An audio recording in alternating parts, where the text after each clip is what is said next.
Kalau kita tanya sama anak-anak zaman sekarang, cita-citanya apa? Selebgram, betul ya? Influencer, nggak ada tuh mau kerja di kantor. Dokter, dokter BPJS sekarang 1.500. Insinyur apaan? Bikin Minecraft sekarang. Jadi cita-citanya apa? YouTuber, selebgram, influencer. And that's very normal.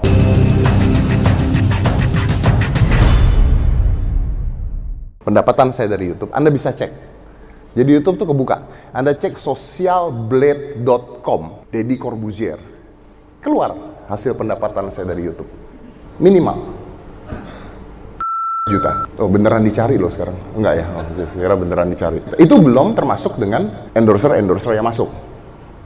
Ya, contohnya misalnya siapa tahu Dell tiba-tiba mau saya mempromokan di YouTube saya. Itu kan berarti ada uang tambahan lagi ya. Itu belum termasuk itu. Tapi being successful in YouTube nggak gampang, nggak mudah.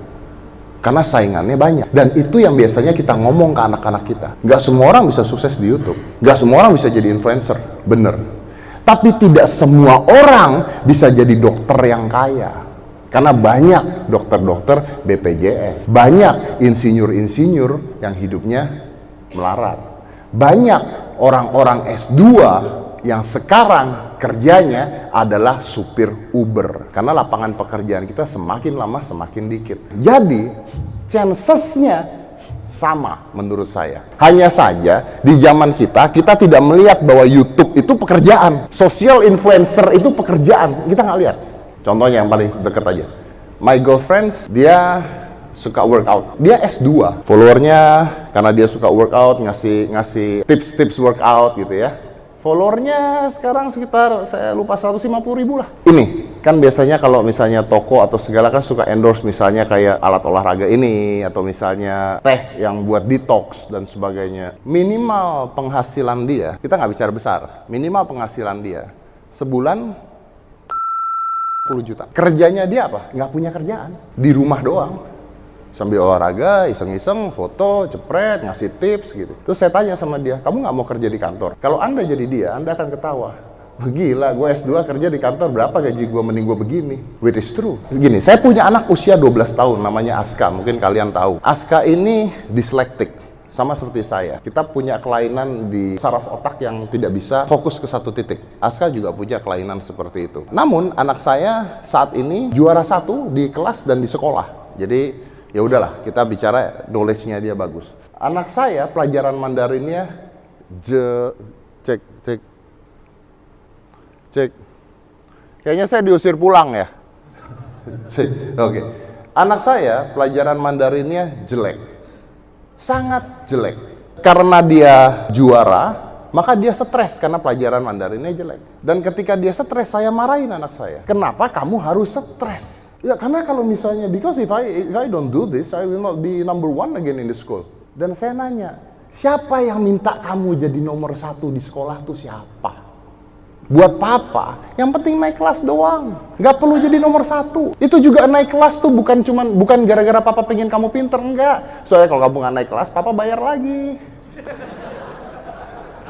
Itu doang.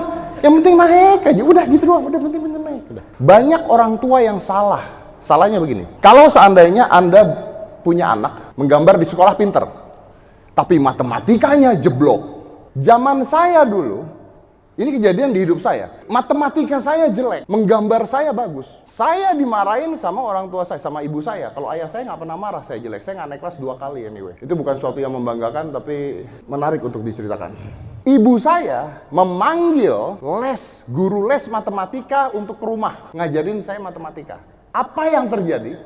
Yang terjadi adalah matematika saya yang tadi nilainya 4, setelah panggil guru les, jadi 5,5. Tapi seni menggambar saya nggak naik-naik.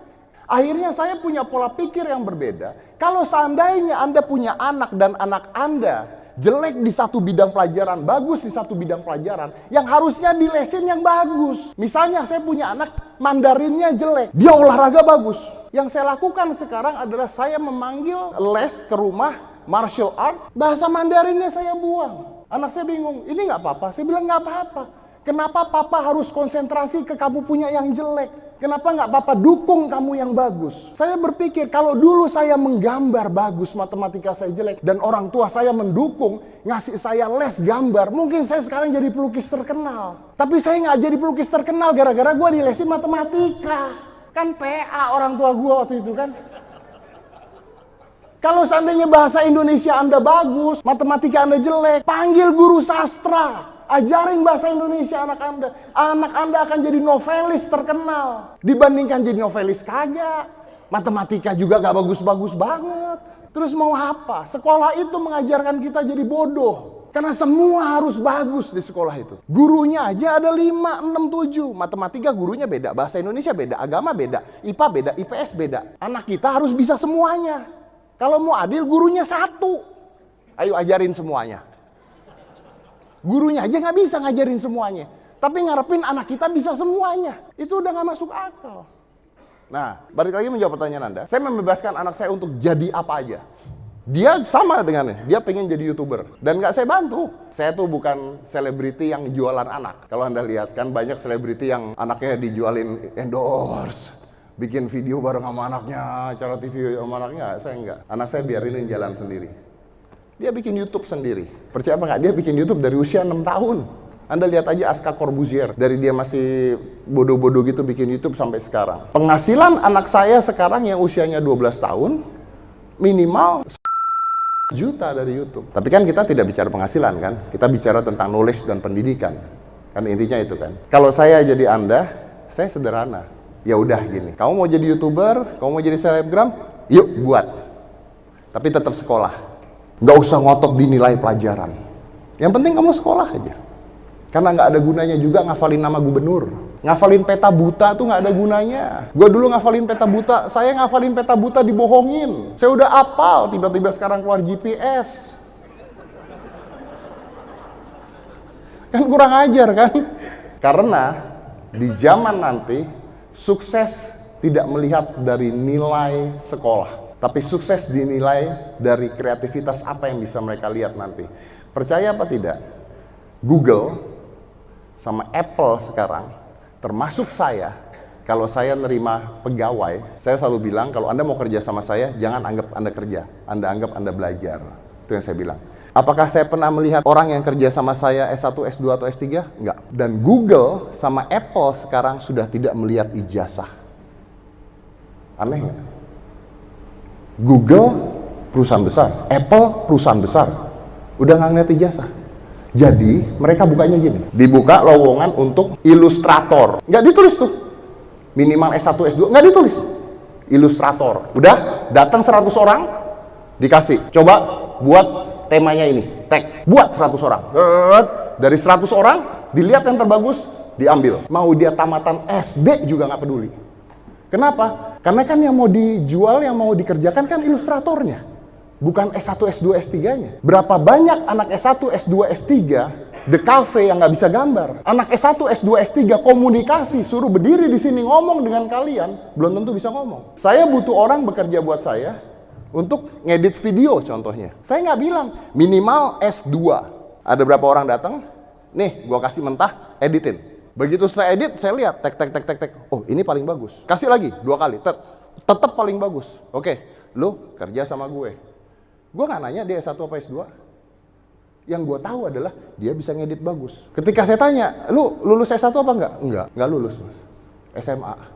Kok bisa ngedit bagus gini? Ya karena saya nggak ada kerjaan di rumah, jadi saya ngedit video. Jadi saya main komputer, nyoba ngedit video sendiri dan begini. Yang gue butuhin itu, buat apa gue punya pegawai ijazah S2 kalau misalnya nggak bisa ngapa-ngapain? Dan lama-lama perusahaan nanti tidak akan melihat nilai IPK Anda. Tapi apa yang bisa anak Anda lakukan itu yang dilihat. Udah dilakukan kok sama Google, udah dilakukan kok sama Apple. Mereka udah nggak lihat itu.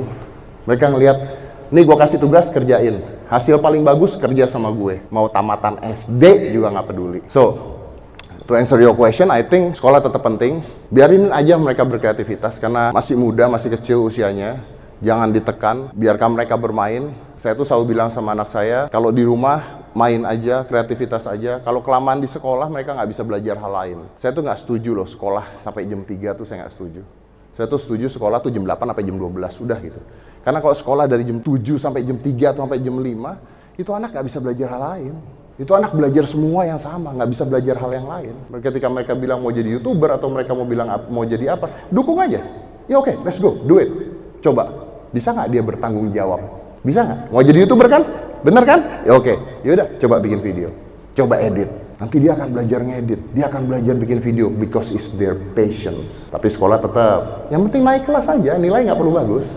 Nilai bagus, siapa sih yang liatin nilai bagus SD, SMP? Emang ngelamar kerja, SMP nilai matematikanya jelek? Enggak. That's what I do to my son. Of course, different parents have different opinions. At least menurut gua di zaman sekarang, realitanya adalah seperti itu. Thank you.